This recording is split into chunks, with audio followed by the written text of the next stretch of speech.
My name is Dionne Witter. I'm a real estate agent with Royal LePage Connect in Toronto.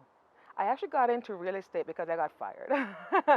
I used to work with a company and they were going through a lot of downsizing, and each week would get called in, and my week came. When I left that company, I just knew I didn't want to be behind a desk so far removed from people, because I needed to see and feel and touch those who I'm working with.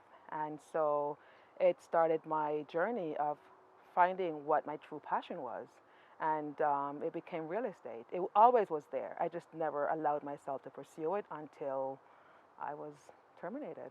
My approach to business is to be a consultant, to really know that it, yes, I'm a realtor. However, it's a people business, and you really need to add value and to be of service, and to know that you're creating lasting relationships.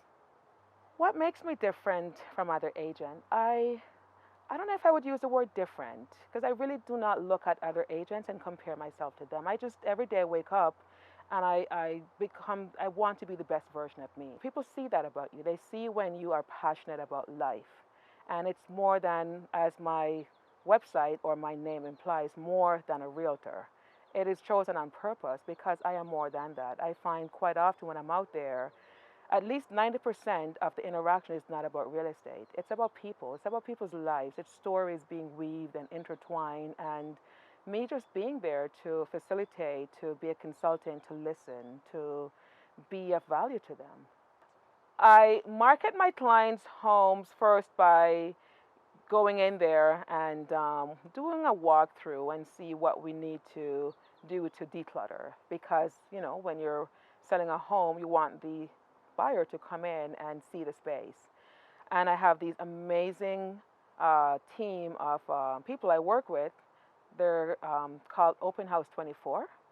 They do a walkthrough video, and they also do my pictures for me. And I don't know, I've been working with them since the earlier part of this year, and I could see a huge difference in my business. And I could just imagine potential buyers looking at it and feeling as though they're home already. So that's a huge help to my business, and really just having a great team of people. The first time buyers are maybe, for many, the most challenging to work with, because it's their first time getting in the business and it's a huge decision to make, and they're afraid. The first time buyer for me are my most passionate to work with, because I was a first time buyer and I remember just not knowing, and being able to come in and help someone from this moment they think of buying a house right through till they get their keys to their home.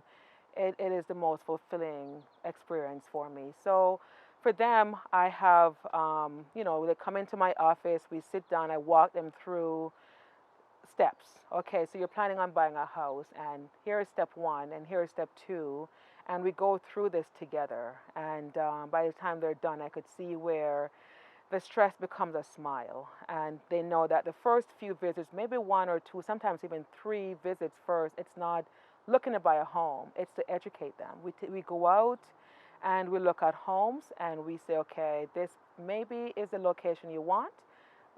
You may have to use your first home to get to this home, but right now this might not be the one you get because it's above the budget, or it could be. But they know that when we first go out there, that first 2 or 3 visits, it's not to buy, it's just to be educated.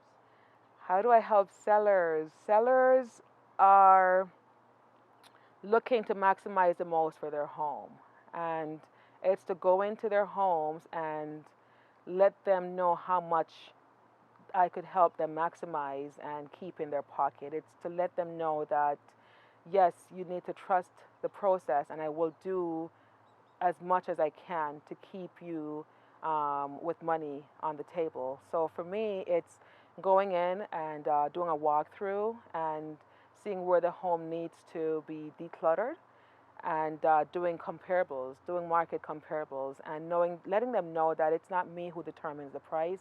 It's also not them, it's the market. They have to really understand that, because most time when a house doesn't sell, it's the price. It's just priced wrong. And so we need to just understand that it's best for me to go in there and under promise and over deliver.